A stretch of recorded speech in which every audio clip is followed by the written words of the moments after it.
காவேரி விஜய் கிட்ட சொல்றாங்க, நேத்து நான் வெண்ணிலாவை பத்தி பேசுனதுக்கு என்ன மன்னிச்சிருங்கன்னு சொல்றாங்க. நான் என் லவ்வரை பத்தி பேசினா எவ்வளவு கோவப்படுவேன்னு உங்களுக்கு நல்லா தெரியும். நான் தெரியாம உங்க லவ்வரை ஞாபகப்படுத்திட்டேன், என்ன மன்னிச்சிருங்க, திருப்பி இந்த மாதிரிலாம் தப்ப பண்ண மாட்டேன்னு சொல்றாங்க. அதுக்கு விஜய் சொல்றாரு, நீயே ரியலைஸ் பண்ணிட்ட, இனிமேட்டு நான் பேசுறதுக்கு எதுவுமே இல்லைன்னு சொல்றாரு. கங்கா சட்டைய சர்ப்ரைஸா குமரனுக்கு கொடுக்கறாங்க. குமரன் சந்தோஷமா அந்த சட்டையை போட்டுக்கிறாரு. அப்ப லேடிஸ் எல்லாம் மீட்டிங் போடுறாங்க, என்னென்ன நடந்துச்சுன்னு சொல்லிக்கிட்டு இருக்காங்க, சிரிச்சுக்கிட்டு இருக்காங்க. அப்ப குமரன் வர்றாரு. என்னக்கா புது சட்டைன்னு கேக்குறாங்க காவேரி. அது ஒரு பெரிய கதைன்னு யமுனா சொல்றாங்க. இதெல்லாம் சொல்றாங்க காவேரி கிட்ட. காவேரியும் ரொம்ப சந்தோஷமா இருக்காங்க. விஜய் வெண்ணிலா நினப்பாவே இருக்காரு.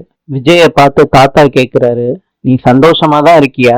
எங்க உனக்கு பழைய ஞாபகம் வந்துருச்சோன்னு நான் பயந்துட்டேன்னு சொல்றாரு. இதெல்லாம் ஒண்ணுமில்ல தாத்தா, காவேரி வீட்டுல இருந்து எல்லாரும் கெஸ்டா வந்திருக்காங்க, அதான் சந்தோஷமா இருக்கேன். இனிமேட்டும் இந்த சந்தோஷம் நீடிக்கணும்னு தான் நான் யோசிச்சுக்கிட்டு இருக்கேன்னு விஜய் சொல்றாரு தாத்தா கிட்ட.